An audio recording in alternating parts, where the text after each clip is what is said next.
지난 월요일에 저희 모친 생신 식사가 있어서 잠시 구미에 다녀왔습니다. 저는 다닐 때마다 서울산 IC를 이용하지 않고 활천 IC를 이용을 합니다. 또 잘 아는 길이기 때문에 굳이 내비게이션을 켜지 않습니다. 올라갈 때는 잘 올라갔는데 내려올 때 문제가 생겼습니다. 경주 IC를 지나면 분명히 당연히 활천 IC 표지판이 나올 줄 알고 열심히 달렸습니다. 그런데 제가 못 봤는지는 모르겠지만 활천 IC 표지판은 없고 두동 두서 표지판이 나왔습니다. 순간 그냥 지나칠 뻔했는데 활천 IC를 나가면 두동 두서가 나온다는 생각이 들어서 급하게 차를 돌려서 빠져나왔습니다. 저도 이제 언양 사람 다 되었지요. 이처럼 어떤 목적지를 가려 할 때 표지판은 매우 중요합니다. 오늘 본문은 이런 표지판과 같은 그런 말씀입니다. 지난주까지 우리는 요한계시록의 전반부인 11장까지 살펴보았습니다. 전반부에는 7인 심판 그리고 7 나팔 심판이 중심을 차지합니다. 그러면 이제 마지막 남은 7 대접 심판이 나와야 합니다. 그런데 이 7 대접 심판은 15장에 가서야 나옵니다. 그 사이에 있는 12장에서 14장까지는 막간입니다. 그런데 이 막간이 너무나도 중요합니다. 특별히 후반부를 시작하는 12장은 더 중요합니다. 그래서 요한계시록 연구로 유명한 그랜트 오즈번은 이 12장을 요한계시록의 심장이라고 했고, 그레고리 빌은 요한계시록을 푸는 열쇠가 12장이라고 그렇게 주장을 했습니다. 오늘 본문 1절을 다 함께 읽어보겠습니다. 시작. 하늘에 큰 이적이 보이니 해를 옷 입은 한 여자가 있는데 그 발 아래에는 달이 있고 그 머리에는 12별의 관을 썼더라. 아멘. 하늘에서 큰 이적이 보입니다. 우리는 이적이라고 하면 기적을 떠올립니다. 또 큰 이적이라고 했으니까 보지 못하는 사람들이 보게 되고 걷지 못하는 사람들이 걷게 되고 심지어 죽을 병에 걸린 사람들이 낫게 되는 것, 그런 것을 이적이라고 생각을 합니다. 물론 여기 나오는 이적이 그런 의미를 전혀 담지 않은 것은 아니지만 더 정확하게 말하면 지금 이적은 표적, 징조, 사인, 즉 표지판이라는 뜻입니다. 지금 주님은 반모섬에 유배되어서 아무것도 할 수 없는 그 사도 요한에게 극심한 박해로 수세에 몰릴 대로 몰려있는 1세기 성도들에게 하늘의 큰 기적, 하늘의 큰 표지판을 보여주고 계십니다.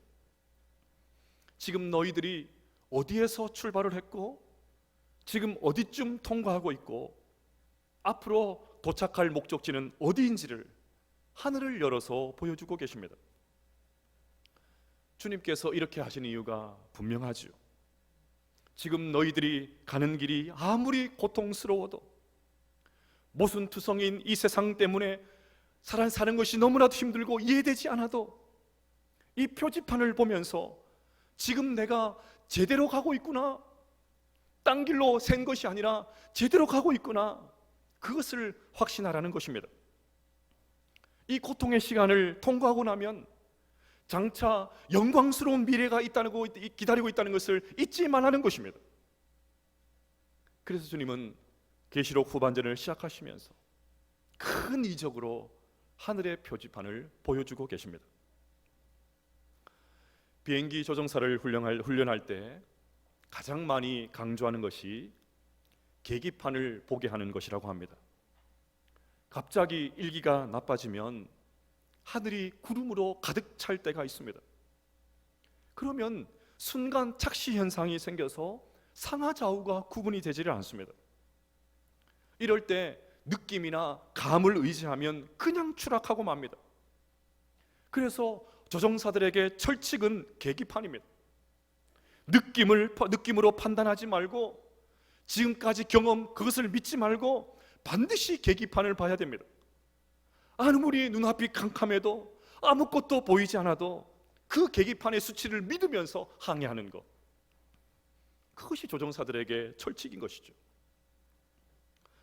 이런 측면에서 저는 우리 교회 모든 성도님들이 예배를 통해서 하늘의 표지판을 볼 수 있기를 주님의 이름으로 축복합니다. 그래서 날마다 아무리 힘들고 우리의 일상이 고통스러워도 수많은 문제들 앞에서 무너지지 말고 계속해서 믿음의 길을 걸어갈 수 있기를 주님의 이름으로 축복합니다. 자, 그러면 그 표지판은 뭘까요? 하나님의 말씀이죠. 설교입니다. 저는 이런 측면에서 대단히 보수적인 사람입니다. 저는 설교의 영광을 믿습니다. 저는 강단의 영광을 믿습니다. 많은 설교자들이 아무리 설교를 해도 성도들이 안 변한다고 합니다. 네, 그렇게 말하는 이유 모르는 바가 아닙니다. 저 또한 지독하게 변하지 않는 분들을 보면서 설교의 해이를 느낄 때가 있습니다. 뭐 다른 사람 말할 것도 없고 제 자신을 볼 때마다 그렇게 많은 설교를 듣고 그렇게 많은 설교를 하면서 도무지 변하지 않는 제 자신을 보면서 회의를 느낄 때가 있습니다. 하지만 하나님은 지금도 당신의 말씀을 통해서 표지판을 보여주고 계십니다. 이 강단을 통해서 하나님의 말씀이 선포될 때 지금도 하나님은 설교를 통해서 역사하십니다. 저는 우리 교회 모든 성도님들이 설교를 통해서 인생의 지축이 흔들리는 그런 경험을 할 수 있기를 바랍니다. 말씀 앞에서 정말 꽝 하고 제대로 부딪히는 그런 경험을 하셔야 합니다. 그러면 그동안 힘들어하고 괴로웠던 문제들이 너무나도 시시해집니다. 그렇게 집착했던 문제들의 앞에서 자유로워집니다. 내가 그때 왜 그런 것들 때문에 힘들어했나, 그렇게 왜 고민했나, 무한해지기 시작하는 것이죠. 여러분, 우리는 세상에서 강요하는 원칙이나 세상에서 통용되는 그런 원리를 붙들고 사는 사람들이 아닙니다. 우리는 하나님이 보여주신 큰 이적, 하늘의 표지판, 하나님의 말씀, 하늘의 그림, 그것을 보고 사는 사람들인 줄로 믿습니다. 예배 시간을 통해서 매 시간마다 이것을 확인하십시오. 그래서 아무리 힘들고 고통스러워도 하늘 표지판을 바라보면서 끝까지 믿음의 길을 걸어갈 수 있는 우리 모든 성도들 다 되시기를 주님의 이름으로 축복합니다. 자, 그러면 오늘 본문을 통해서 확인해야 될 하늘의 표지판은 무엇일까요? 첫째로 교회의 영광을 확인해야 됩니다. 오늘 본문 1절을 다시 한번 읽어보겠습니다. 시작.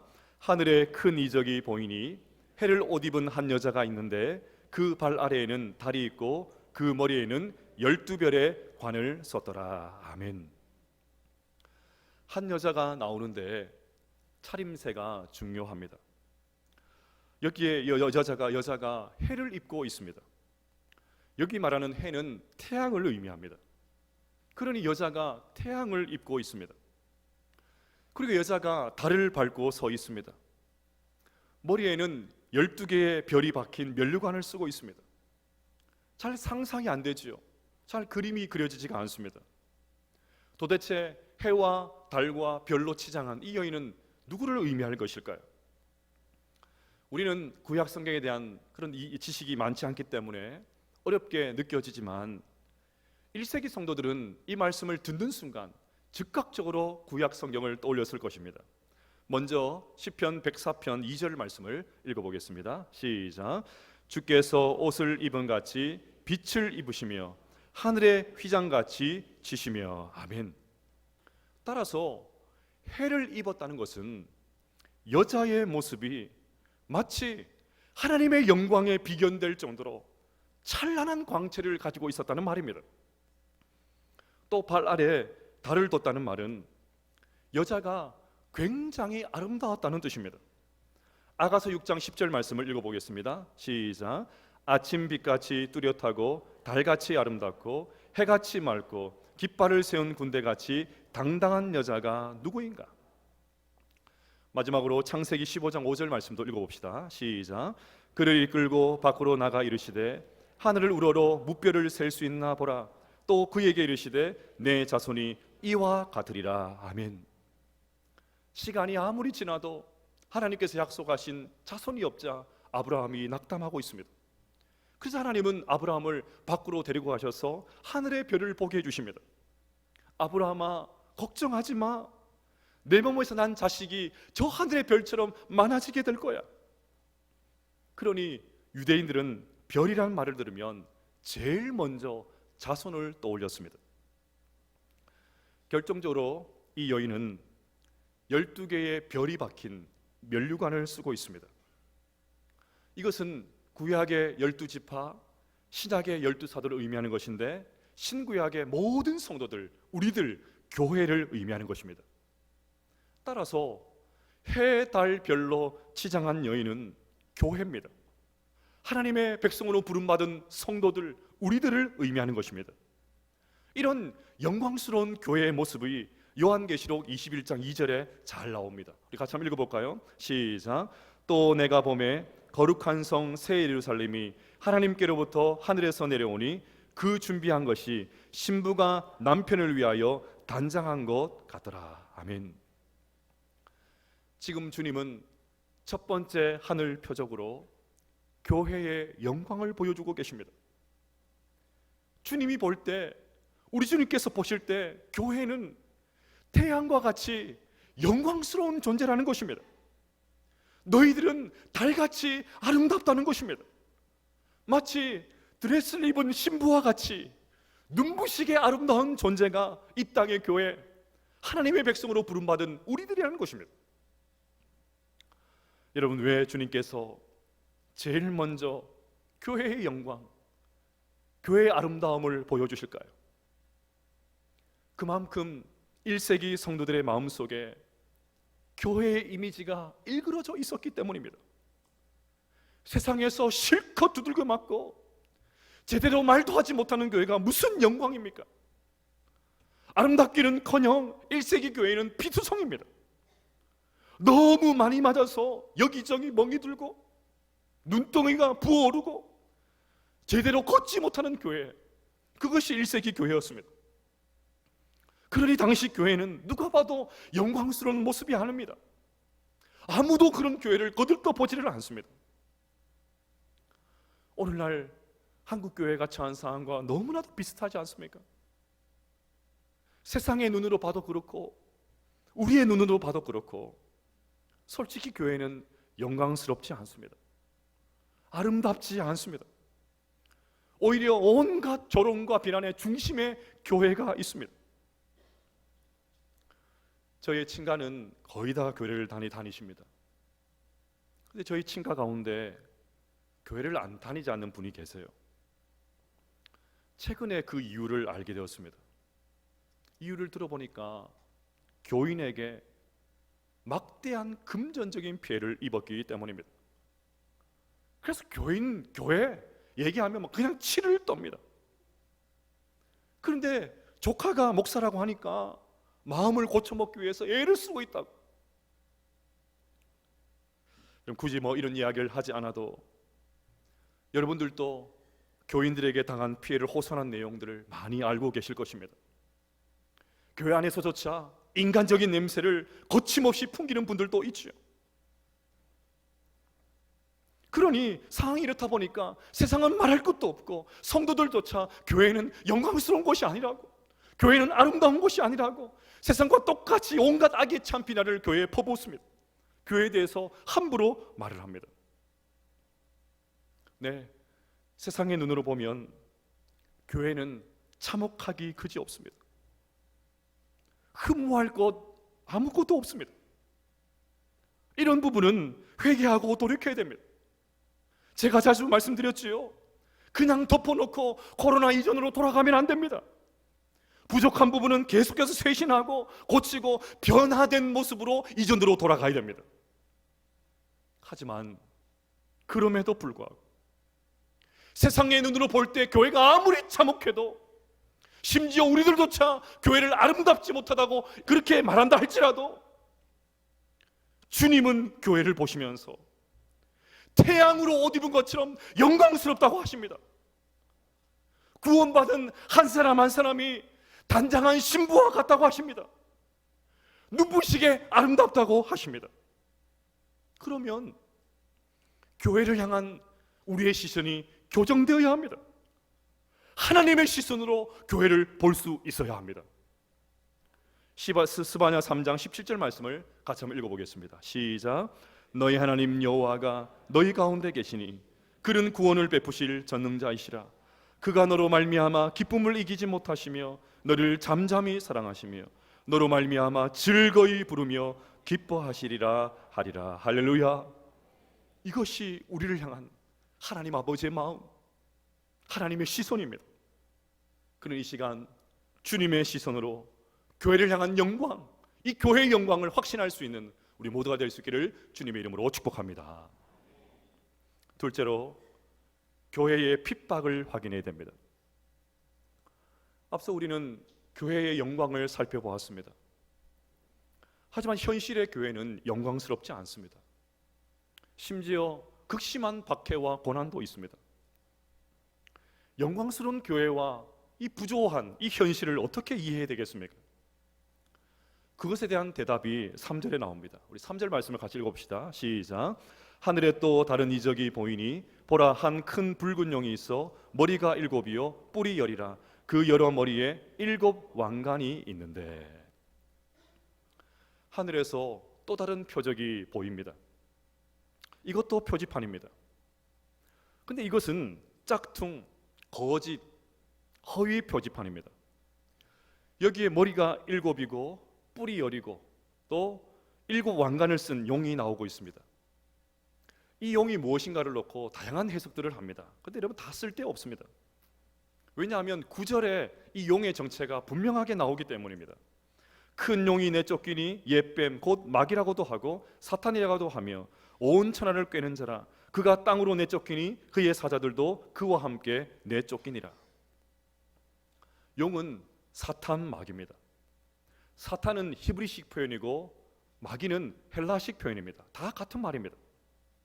그런데 이 용의 모습을 보면 거의 하나님과 흡사합니다. 하나님의 모습을 너무 많이 닮아 있습니다. 머리가 7이라고 했는데 7은 성경에서 완전수입니다. 그러니 사탄이 완전하신 하나님을 흉내내고 있는 것이죠. 뿔이 10개라고 했는데 뿔은 고대 사회에서 능력을 의미합니다. 그러니까 사탄도 하나님처럼 능력 있게 보이려고 애를 쓰고 있다는 말이죠. 그런데 아무리 흉내를 내도 짝퉁은 짝퉁입니다. 아무리 정교하게 만들어도 전문가가 보면 진품인지 가품인지 금방 구분을 하죠.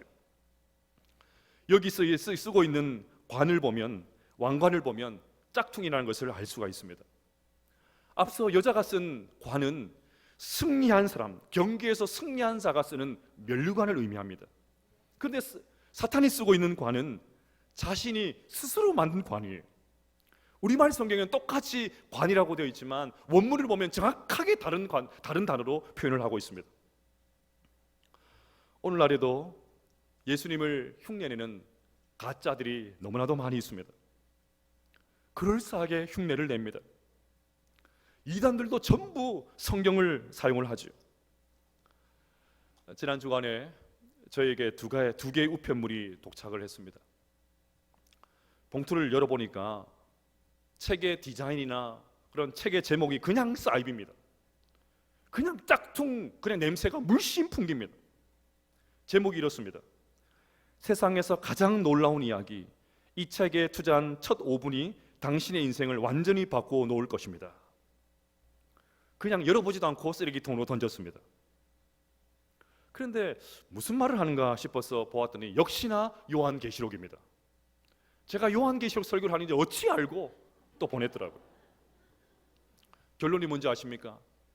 2027년에 주님 재림하신다는 것입니다. 여러분, 5년밖에 남지 않았습니다. 또 하나는 세미나를 홍보하는 책자였습니다. 노인 두 분이 직접 교회에 와서는 저를 전달하라, 담임 목사에게 꼭 전해달라고 그렇게 부탁을 했다고 합니다. 딱 열어보니까 구원파 이단이었습니다. 문화 행사를 가장해서 연주회를 가장해서 결국은 구원파의 교주 박옥수 씨의 설교를 듣게 하는 것이죠. 이젠 대놓고 교회 와가지고 담임 목사에게 그것을 꼭 전해달라고. 여러분, 이런 이단들의 배후에 하나님을 모방하고 흉내내는 사탄 마귀가 있다는 사실을 기억해야 됩니다. 여러분, 이것만이 아닙니다. 오늘 본문에 보면 사탄 마귀가 하나님의 백성들을 건드립니다.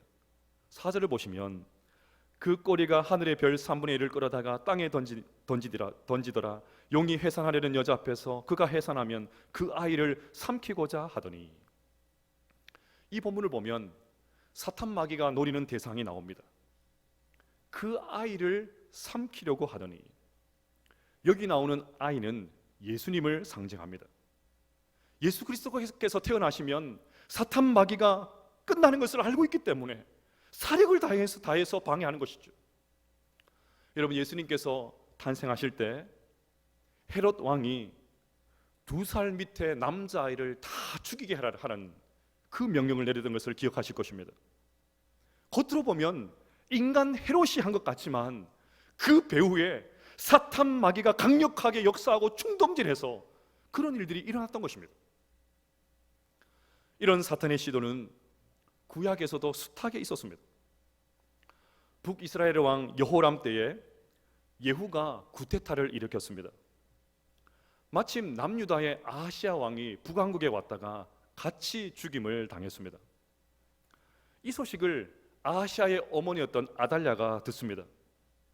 그러면 아들이 죽었으니까 어떻게 해야 됩니까? 정상적인 어미라면 제정신이 아니겠죠. 북이스라엘에 가서 죽은 아들의 시신을 찾아내든지 아들을 죽였던 예후를 죽이겠다고 막 그렇게 결단하지 않겠습니까? 그런데 아달랴는 다릅니다. 남아있었던 모든 왕의 자손들을 다 죽이고 자신이 왕위에 오릅니다.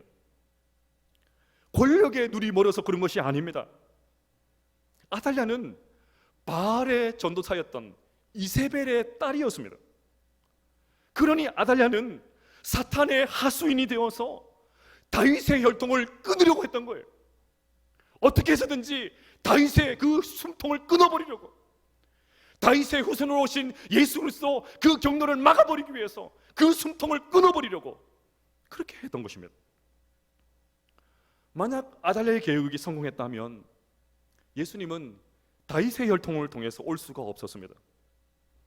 하지만 하나님은 아시아의 누이였던 여호세바를 통해서 한 살 된 조카 요아스를 구해내서 다윗의 핏줄이 계속해서 이어지게 했습니다.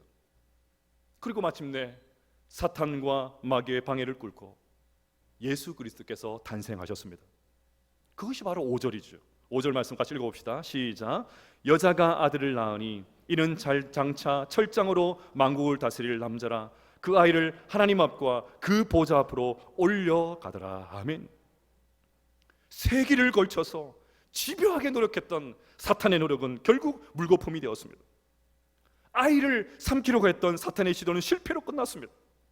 예수님은 모든 방해를 뚫고 태어나 인류 구원을 위한 모든 사명을 완수하시고 하늘로 올라가셨습니다.